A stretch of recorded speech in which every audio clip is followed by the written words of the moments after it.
Hey, everybody. I am Steve Alexander, also known as Dr. A. I am joined today by special guest Noah Rubin, who has a podcast cleverly named Tank Me Later. It's part of the FBI setup. He works for Roto World. We're former co-workers from my Roto World days. So it's good to see you again, Noah. Good to be reunited. You want to talk some hoops today? Absolutely. Thank you so much for having me on. I know this is to my understanding, the first one you're doing. So I'm honored that you allowed me to join you for this adventure. We can call it an adventure. It is going to be an adventure. We're off to an adventurous type of start with some technical issues getting going, but we are good to go now. So tell us a little bit about Tank Me Later. How'd you come up with the name, and what do you do on that podcast? Yeah, so I started that back in April. I think kind of in February, March, I decided that I was wanting to kind of pursue a dynasty angle to be able to do some dynasty content. Obviously, there's already some great people in that space, but I saw the opportunity. I love dynasty, just wanted to be able to join that. So I looked at some of the names of podcasts. Rhett Bowers from Sports Ethos, his is Punt Intended, I believe. Yeah, punt intended. So I was like, okay, cool. I can just do some sort of fantasy name pun. Thought about it a little bit. Dynasty. I like tanking in dynasty leagues and doing the long rebuild process. So I was like, okay, like cool. Like tank me later. We'll roll with that. So it started off just dynasty podcast. Was just trying to get guests. I know you were on one of the first few episodes that I did. I think episode 4. Because we talked about Luka and the Mavs and then a couple other teams. But now that it's part of FBI, Fantasy Basketball International, joined up with them a couple weeks ago, and now it's still Dynasty. Also doing redraft. I think it's going to be kind of in the middle, just kind of wherever the season's at is kind of what it's going to be more directed towards. Obviously, we're in redraft season with the regular season starting here in a few weeks, so all of the content the past couple episodes, or really 5 or more episodes, it's been mostly redraft stuff, but still there to talk Dynasty. It'll just kind of be general hoops at this point. So, Well, I think this is my first ever host job with RotoWire, and I think I may have not even said the name of this podcast as I opened up. But ours isn't quite as funny as yours. It's more straightforward. It's the RotoWire NBA Fantasy Basketball Podcast. But very excited. We're going to be doing a ton of these shows. I'm hosting on Tuesdays. I have not announced this anywhere yet, Noah, but on Thursdays, the legendary Rick Kamla and I are going to be doing a Thursday show together every Thursday morning for RotoWire. Pretty psyched about that because Kamla and I go way back. We're like considered a couple of the OGs from a couple of the old guys from way back in the day. So we're looking pretty forward to that one as well. So exciting stuff going on as the NBA season's about ready to get kicked off. Yeah, it always is. We just had media day yesterday, so there was plenty of fun quotes. We already know how the season's going to go now. A bunch of guys have gained weight, gained muscle. A bunch of guys are going to be healthy all season. A bunch of guys are in for the best season of their career. It's the perfect time to overreact. No, I mean, in New Orleans, we've got a 3-headed monster plus an orthopedic surgeon, medical staff ready to take care of Brandon Ingram and Zion Williamson. I think all of their problems are behind them, obviously. But media day was very, very interesting, I thought. Now the stuff out of New Orleans is kind of important because they did really revamp their entire medical staff with a focus on health. I think, David Griffin said that Zion Williamson is finally working hard and buying into the plan. I mean, it was almost like a backhanded compliment to Zion. Like, well, he really wasn't doing what we needed him to do the first 4 years, but now he's good. So are you buying any of that New Orleans stuff? Like, do you think Brandon Ingram and Zion Williams can both play in 65 or 70 games this year? That would be quite an accomplishment for those guys. I think I'm buying it a little bit, but not to the point where I'm expecting 70 games. I think 60 is probably more of a target number for me, considering I think Zion's played in like 140 something games in 4 years. So I'm not expecting him to come in here and play 70 games, as nice as that would be. The David Griffin comment was really interesting to me. The fact that he kind of said he's training like a professional athlete for the first time in his career. And it's been 5 years. Like you said, it could have been backhanded. Like this guy just wasn't doing his job for 4 years. And now he finally is. And we're really grateful. Or it was, hey, let's put the league on notice. First 4 years, it was just kind of end. You saw how good he was when he was on the court. Now he's actually going to be on the court a lot. So am I aiming for 70 games if I'm looking to draft them? Probably not. But 60 games, I think, is something that's attainable if this isn't just coach speak or GM speak that's getting everybody excited for no reason. And then obviously you can't predict injuries, but I'm a little bit more hopeful than I think I was heading into last season.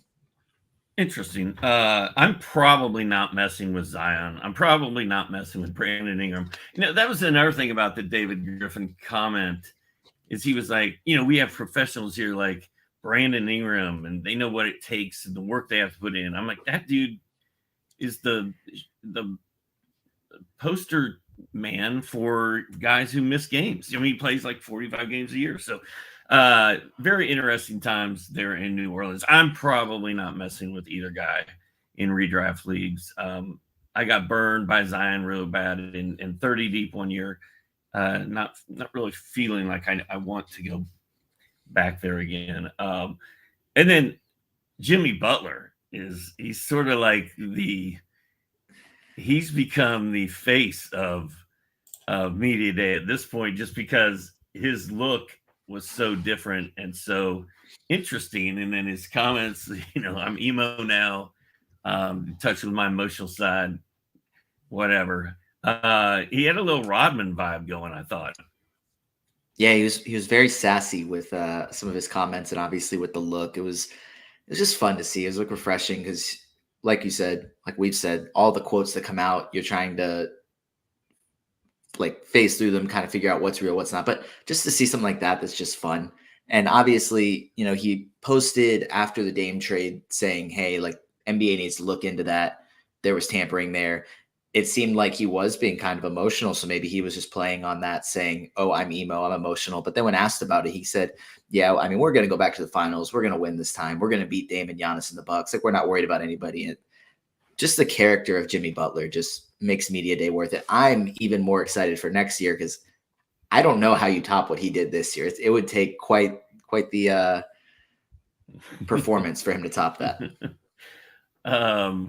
Yes, I agree. So, well, while we're talking about the East and all these super teams now, let's talk about the two big trades that just went down in the last week. What are your thoughts on the Damian Lillard situation now that he's going to be running with Giannis? Yeah, it's obviously not what we expected. I think everybody was pretty set on a Miami trade is happening for months, and then kind of a curveball out of nowhere. I didn't realize the Bucks were even really on the radar. I thought they should have been a team that was at least exploring it, but didn't realize they were on the radar that closely. I don't think it impacts Dame and Giannis as much as maybe people think. I think they're not going to have an issue getting kind of their same stats. If anything, maybe they're a little bit more efficient playing alongside each other because defenses can't focus on either one of them as much as they have in the past. I know it's just little clips and usually when they're hot, but sometimes you have 5 guys in the paint trying to stop Giannis, and sometimes you have 4 guys on the perimeter guarding Dame from half court. So it's little things like that. Obviously, those get ball out of their hands. So I think both of those guys are going to be just fine. Maybe a little bit less shot attempts, a little bit less production from a guy like Chris Middleton, who's going to be going from arguably Milwaukee's closer, aside from last year when he was mostly injured, but a guy that was one of their best shot creator to now probably being a third scoring option offensively because Dame's going to be the closer and the shot creator. Giannis is still going to be doing his dominant thing, but I'm a little bit more hesitant about how that's going to look for Chris Middleton. But obviously, with all the trades that have happened, a lot of opportunities have opened up for guys on Portland. And then a couple roles have shifted a little bit in Boston. Yeah, Anthony Simons and Shadon Sharp in Portland, I'm kind of excited about. How about you?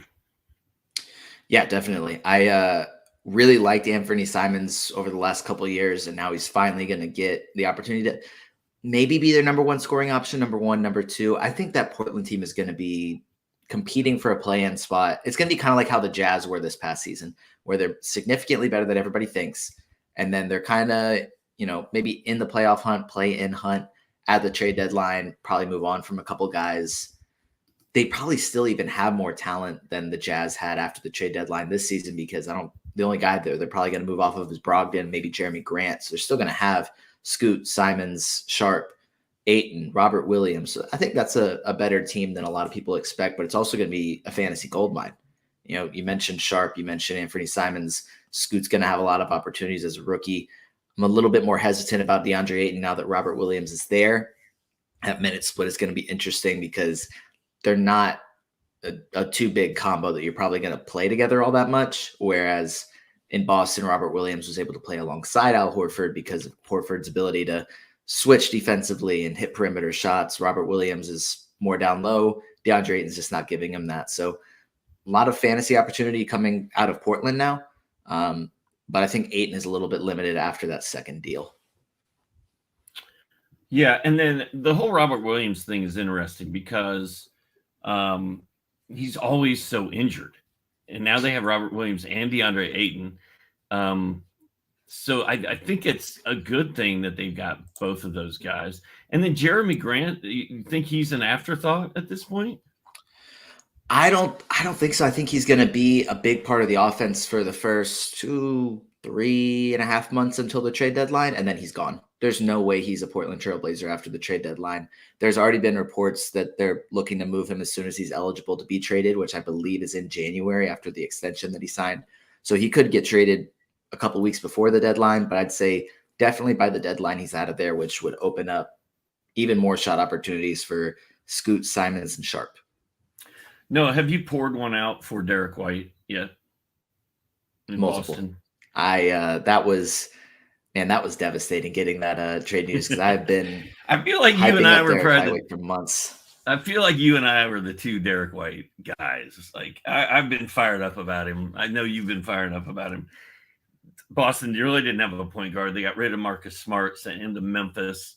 White is so good on both ends of the court when he gets big minutes, and I was like, I'm going to be able to get this guy as a starting point guard in round 9 and not have to worry about it. And now he plays behind Jrue Holiday. So yeah, I think there's still a chance that he starts with Horford off the bench. I don't know what they'll do, but either way, if he starts, he's not starting at point guard. He's going to have the ball in his hands less, because I think I've been kind of saying this whenever I've had the chance. When I say starting at point guard, I'm not saying Derek White spamming pick and rolls and is going to be like Trey Young or Luka out there, but I think the added offensive opportunity from being the lead ball handler would have helped him. But now if he's a starting shooting guard, you're adding in another playmaker with Jrue Holiday, and obviously still having Jason Tatum and Jaylen Brown to an extent there. So I'm expecting similar production from Derek White. I think his ADP is just going to slide. I know he's being drafted, or was being drafted, I believe end of 6th round, early 7th round on Yahoo leagues, but that's just going to slide down. So all the value there is not all of it's gone, but all the upside there is probably gone. All the exciting part of it is gone. Yeah. All the parts that you and I were excited about. Dead. He even shaved his head to be like Kobe and MJ. And it was the next step of his development, was to just shave all the hair off his head, and he was going to have such a year, but I guess we'll never know. Yeah, and speaking from a reality basketball standpoint, I feel like the Jrue Holiday defensive piece of his game is better. Like he's a bigger move for Boston than I think Dame was for Milwaukee. And Jrue Holiday's still a really good basketball player. He's got Jalen. He's got Jason Tatum. I feel like they also have Kristaps Porzingis, who nobody seems to care about. I don't know, man. This Boston team looks pretty scary to me on paper. Yeah, they obviously lost a little bit of depth, giving up the 6th man of the year and giving up Robert Williams. They had sort of a luxury at center with Horford, Porzingis, and Robert Williams. gave up a little bit of depth, but I'm sure Boston will find somebody to kind of fill out some minutes that nobody even knew was going to impact, to be able to play 15 minutes a game or whatever. But that starting lineup is going to be, from 1 through 5, one of the best in the league, if not the best in the league. Because if you're taking Marcus Smart and upgrading that to Jrue Holiday, I mean, those are two of the top perimeter defenders in the league, but Jrue Holiday is significantly better offensively. And then replacing either Al Horford in the starting lineup with Kristaps Porzingis, maybe you're losing a little bit of the defensive switchability, but you still have an elite shot blocker down low that's able to space the floor even better. And they're going to be a great team in 2K. That's what I'll tell you, that, because everybody's going to be able to, you're going to have 5 guys that can score and play defense. I think that's going to be, they're going to be very dangerous. I think this is probably their best. I mean, I'd say it's definitely their best starting lineup over the last few years, and they've been able to make the conference finals and NBA finals with ease. I feel like Boston is going to need to force Porzingis to get off the 3-point line and get underneath and bang, because when he was playing with Luka in Dallas, I mean, it was frustrating as a fan to see him spend so much time outside the arc and outside of the paint. And even when he was, in the East last year, he was spending a lot of time outside the paint. And now with Robert Williams gone and Horford being 47, 48 years old, they're going to need Porzingis to play some big man ball. So I hope to see that happen, because I want to see him. I want to see Porzingis be good. Now, of course, if you have Porzingis playing big man ball, you also risk injury to him because he's very fragile. But anyway, well, there's a look at some of the trades that went down. It's going to be a very interesting year in the NBA. I think we're off to a blistering start, and we're only at media day thus far. We haven't even seen Wanyama play in a real basketball game yet. We have seen a couple summer league performances. I did not get to watch those. My impression, just my takeaway from what I remember when those summer league games happened was, he looked okay. But then I saw the numbers that he put up in those 2 games, because I think the first game might have not been very good, and then the second game he must have kind of blown up, because the numbers that I saw from his media day scroll yesterday, I was like, man, I did not think he was that good in summer league. So I'm pretty excited about Victor Wembanyama. Yeah, that first game, he was, all the hype was around it, and packed out stadium in summer league. Everybody's there to see Wemby's first time playing for the Spurs, and man, I think he started off like 0 for something, like missed his first however many shots, ended up shooting like 2 for something. I don't have the numbers up right here, but just a horrible shooting performance. But you could still kind of tell watching just how good this guy was. So, I mean, I think it's safe to say he was kind of nervous. I mean, all the hype building up to it, first time playing in a Spurs jersey, he was just nervous. I know everybody calls him an alien, but he's human. He was a little bit nervous for his first summer league game. I don't think that's going to translate into a full rookie season for him. He may have some of those first game jitters again during the first regular season game, but man, he's going to be special as a rookie. I don't know that he's going to be able to live up to the hype as a rookie that everybody's giving him, because it's off the charts ridiculous, but he's going to be very special. Yeah, I'm with you there. I also, because I feel like it was super trendy 2 years ago to be like, oh, Wemby's coming over and he's going to dominate the league. And then as it got closer and closer, it became trendy to be like, he's not that special. He's not going to be as good as everybody says he is. And, I was talking with, on another podcast I do the other day, I was talking about how the only guys that I recall actually living up to the hype in my lifetime are LeBron James and Tiger Woods. Jordan didn't have that much hype coming out of North Carolina.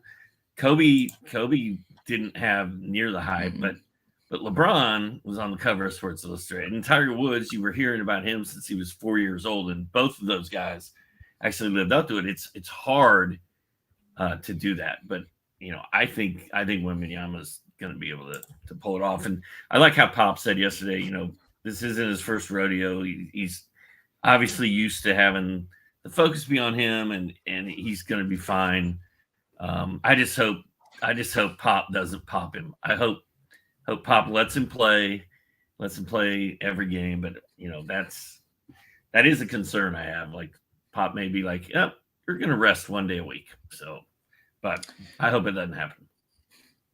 Yeah, I mean, I'd say there's probably a good chance it does. I mean, if we're being honest, I don't think the Spurs are going to be, they might early on be kind of a competitive team. I don't think anybody's expecting a playoff run from them or to make the playoffs. So they're on the outside looking in. So especially if the season doesn't start off with a ton of wins, just trying to make sure, because long term he has generational upside. But I think Greg Popovich is probably going to prioritize that a little bit over what they can do this year.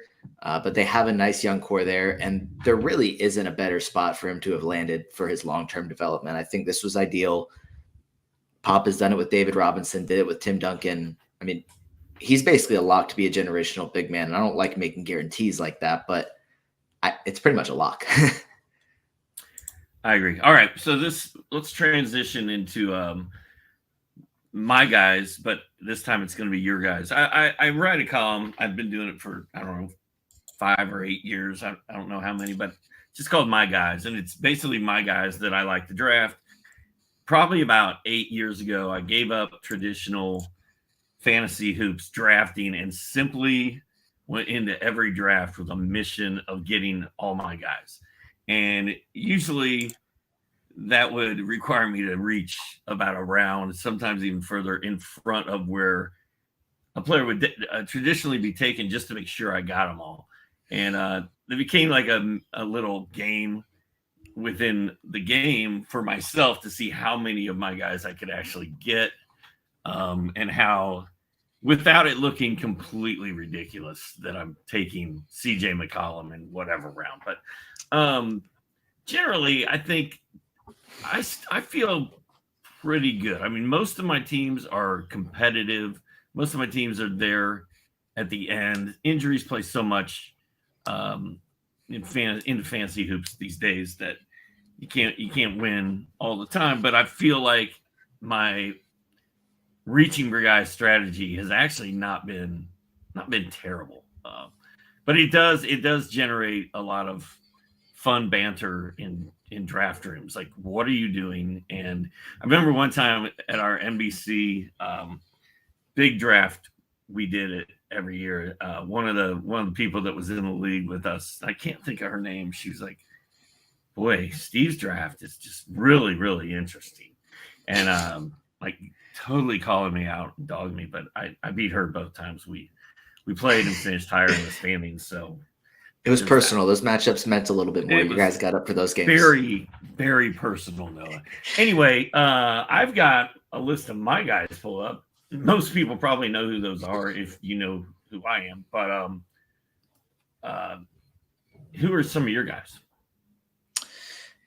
Yeah, so for about 3 months, it's been Derek White as my number one guy. But I can't even, I got to be honest with myself and say he's not going to be quite the player that he was, just the way it is. But that's fine.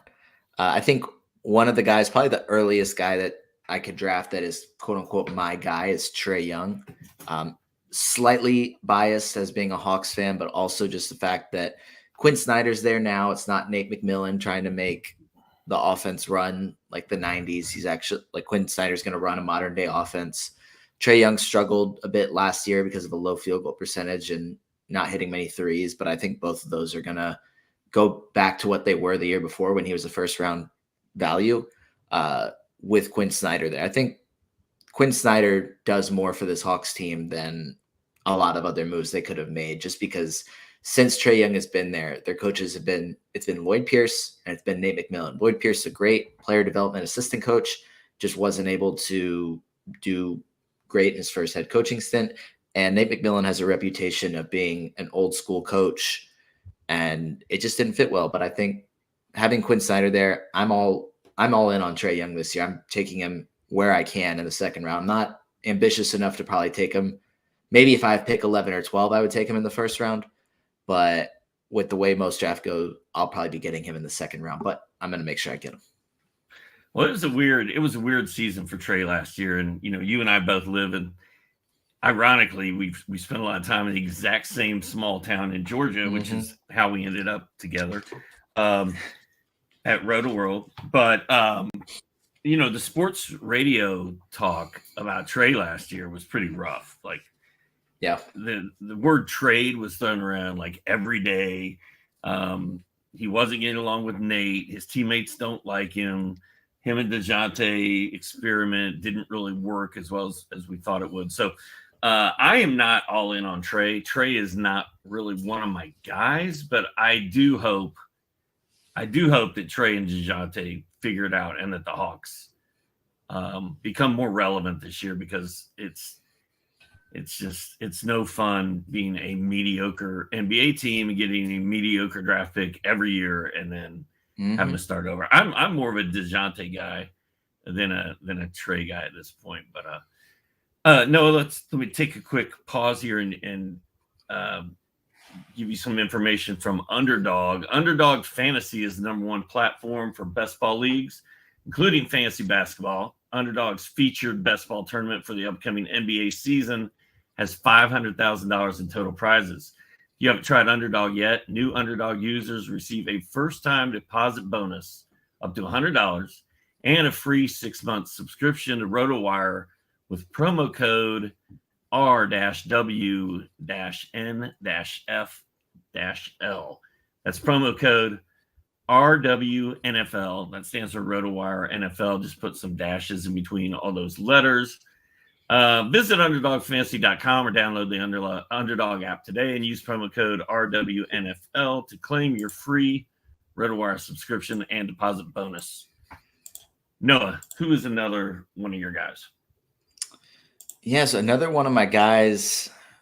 So we actually ended up doing an Our Guys column with the Roto World Draft Guide because Zach was inspired by you, so we rolled with that. And I had 5. One of them was Derek White, and one of them was Tyus Jones. But I feel like he's just a guy I like that I'm not necessarily going to coin as my guy. But hey, Tyus Jones is one of my guys. Perfect, also. And I'll let you claim that one. So okay, it sounds like it's a good guy to get. You keep going.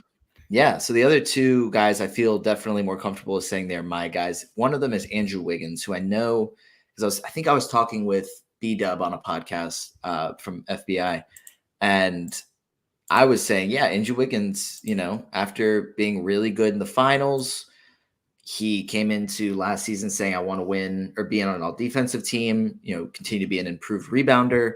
And he was that for the first month, a little over a month. He was awesome. And I think he was a top 25 guy by 9cat value, 9cat Z scores. And then he missed about a month with an injury and / illness, then played for a month, just wasn't quite the same, then missed the final 2 months of the regular season due to personal reasons. And then the playoffs just wasn't quite that same player. But that first stretch of games when he was fully healthy, came into the season motivated, he was awesome. And then the rest of the season was kind of a forgotten year. And now he's being drafted barely inside the top 100. And I think that I'll probably take him and in round 7, maybe round 8 if I feel like the guys on the board are better or whatever. But I think he has so much upside because he showed the ability to get defensive stats, get rebounds, and be more efficient playing in that offense. And I think that's something that was kind of lost throughout his entire career. And I was telling B-Dub this because his idea of Andrew Wiggins is a fantasy bust or like a guy that just never was everything he was supposed to be. And since I've only been doing this for like 2 years, that idea isn't in my mind that Andrew Wiggins is kind of a disappointing player. So I told him, I was like, maybe having that fresh perspective is helping me be a little bit more optimistic. I don't know if that's me being naive about Andrew Wiggins, but he's a guy that I'm going to make sure I get in draft because he's fully healthy. He was awesome to start last season. And I think he's going to be able to come into this year and do kind of that same thing, especially if Draymond Green misses a couple weeks early on and Andrew Wiggins having to play power forward a little bit. I think maybe that helps him a little bit, get a couple extra rebounds here and there. Andrew Wiggins is one of my guys. Wasn't he an all-star starter in like 2021? He was. And it was mostly because of votes, but he averaged a steal and a block that year. 2 threes. Like his shot blocking to me has always been underrated because the beginning of his career, he reminded me a little bit more of, like RJ Barrett type game where it's just scoring and volume and a bunch of other stuff that isn't very helpful especially in fantasy. But I feel like the older he's gotten, the more he's developed his game, and I think you put Wiggins, who, by the way, not one of my guys because he's only 28 years old. He qualifies. He can be one of my guys if I wanted to, but he's not. But I do like what you're saying. I think extreme value pick. If he plays in 70 games or so, he's going to be amazing. And I think you can make a similar case for Miles Bridges in Charlotte because he put up pretty monster third round numbers the year before last. And then he had that domestic violence situation out of the league last year. Well, he's back and he's hungry. He's probably got a chip on his shoulder and he's being drafted super late, like 10th round, down there with Wiggins. I think there's guys that you can draft late that have a chance to really transform your entire team. And I'd say those are probably 2 of them. So let me poke through my list and see who one of my guys is. Well, there's Derek White. There's Tyus Jones. What about DeAnthony Melton? I think I'll keep Jonas in mind when I say this. I really like his talent. I just have so many questions about what Philly's going to look like. If they just sit and have James Harden sitting there, don't make a trade and just don't play him, that's probably best case scenario for DeAnthony Melton because he's probably going to start. In my mind, I would start him. I guess we'll see what actually happens, but I would start him. Really good for threes, steals. He had a really good stretch beginning of last season when Harden and Maxey were both out.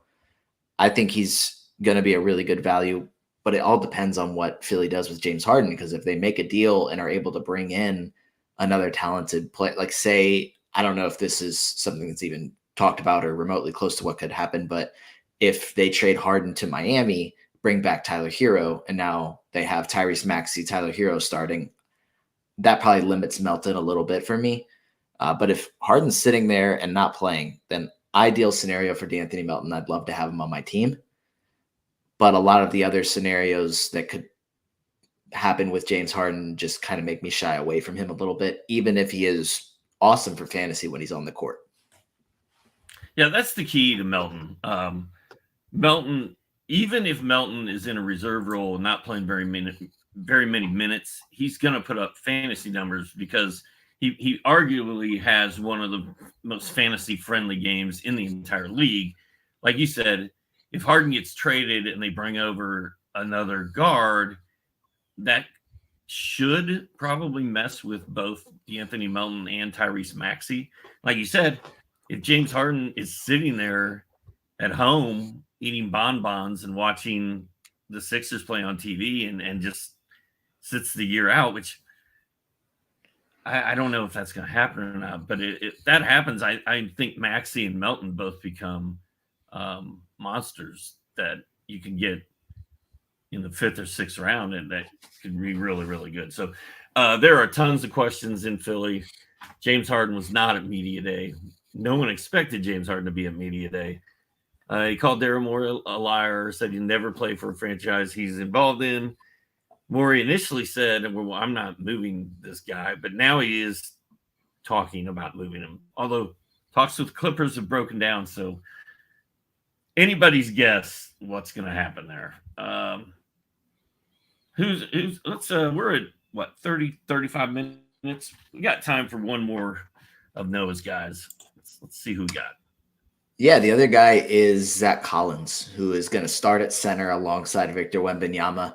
He was awesome down the stretch last season. Over the final 19 games, he averaged 16.5 points, 8 rebounds, 3.8 assists, 1.1 steals, 1.1 blocks, 1.6 threes, shot almost 50% from the field, good from the line. He's not going to do that over the course of the full season. I don't expect him to, but the Spurs, even before they drafted Wemby, said Zack Collins is going to be our starting center next year. That's what they said in exit interviews. Then they draft Wemby, and now it's, okay, Zack Collins is going to be the bruiser down low while Wemby is able to, kind of develop more as a 4 than a 5, despite being 7'4", 7'5", whatever he is. Zack Collins is going to be the leading rebounder on the team. He should still be able to average a block per game, even with Wemby there. I think that's just going to be kind of a scary front court defensively. I think he's going to be in for a really good season. He's the starting center. His first however many years in the league, a lot of it was limited by injuries, but he's healthy now. So I guess barring another injury happening, he's going to be really good, and he's going late in drafts. I don't have his ADP pulled up, but I'm pretty sure he's being drafted outside the top 100 or maybe just inside the top 100 on Yahoo.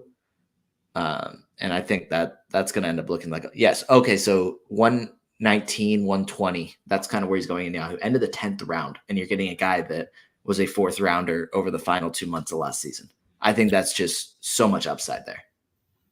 And you kind of blew off the Spurs earlier. Like, they're not going to be very good. They're not going to make playoffs. But Devin Vassell just signed a big extension. Mm-hmm. Great defensive player, solid wingman. I love Devin Vassell. Trey Jones, solid up and coming young point guard, going to get tons of minutes for San Antonio. You got Zack Collins, you got Wemby, you got Keldon Johnson. I'm sure I'm forgetting someone. Is there a chance they are sneaky good with Greg Popovich this year? I think that there's a chance. I just feel like a lot of these guys are probably a year away in their development. It would take a best case scenario for a lot of guys. It would take, Trey Jones being better than I think little improvements are expected, but taking a little bit of a leap from last season. Devin Vassell taking this massive extension and still continuing to improve. Keldon Johnson, really good scorer, really good shooter. What else can he do? Jeremy Sohan taking a little bit of a step forward. Victor Wembanyama would have to have the rookie year we expect, and Zack Collins just doing what he did at the end of last season. I think that there's a chance. I just think that they're probably a year away. I think Wemby year 2, the expectation should be postseason basketball. I think year 1, they're going to be trying to figure things out, see exactly how it looks, but Greg Popovich is there, and I don't think you can really count him out. So I think there's a chance that they're a play-in team. I just don't, with how stacked the West is, and some of these guys, some of these teams have superstars and they're still in the play-in tournament. So, I mean, the Lakers were in the play-in tournament last year. So it's hard for me to imagine that they're going to be a top 10 team. I think it would have to be best case scenario, but the talent's there. It's probably just a year or 2 away. All right. Now, so a few weeks ago, I did a RotoWire mock draft with a bunch of industry folks. They did a podcast about it here at RotoWire. I wrote a column about it at Sportstopia, which is another site I write for. And it basically, this is the epitome of a my guys draft. I got Luka. I took Luka at number 2. Might have been a reach. I will say this about Luka this year. I am worried about Dallas not being very good and tanking again at the end of the season and Luka being shut down. I'm not as high on Luka this year as I have been every other year of my life, but I'm still drafting him because I love him. And I'm president of his fan club. I sort of have to do it. And then round 2, I got Wemby. Reached for him. So I have Wemby and Luka. And then I got Chet, who is definitely one of my guys. And that's a reach because Chet's going more like 40 instead of 30. So I got me some Chet. And then Jalen Williams for Oklahoma City in round 4. That one is definitely a stretch because OKC has so many pieces now, and they're going to be so dangerous, and they're going to be a lot of people who are just getting into basketball's favorite team because they're so fun to watch. But anyway, and then the 5th round, I went with Alpi Şengün. 3rd time's a charm, right? No, he burned us the last couple of years. a little bit, but I think the full breakout's coming for Şengün this season. So, any final thoughts? Any bows you need to put on any of this? Anything that's burning on your mind that you did not get to get in? If you want, we can talk about that mock draft real quick. At least the last 2 rounds. Alperen Şengün said yesterday during media day that he worked on defense and shooting this summer because he wants to be a little bit of a better shooter, and obviously defense was a bit of concern. And he's been picking Jeff Green's brain about how Nikola Jokic prepares. So good signs for Şengün to be doing some of those things. I think that's kind of what we all need from him to be able to finally reach that potential that we know he has. And then Jalen Williams, even with all these OKC, having Chet back, them adding more lottery talent, he's not a high volume scorer. He does a lot of things very efficiently and comes away with a lot of steals, which is where his value comes from. I don't think adding in Chet and other talent is really going to limit him all that much. So I have no problem. It may seem like a reach, but I think that there's still a really good chance that he returns that value. And he was a 2nd-round guy over the final couple months of last season. So no, I mean, go get your guys. That's all I can say. And I know you're going to do that anyway. I feel better about getting Jalen Williams now because I was like, I just loved him so much last year, and I picked him up off the waiver wire early in the season and stashed him, and he just got better and better and better the whole year, and then really kind of blew up by the time it was over. So I'm hoping for another big year from J. Will. So all right, Noah, anything else? Thanks for coming on, man.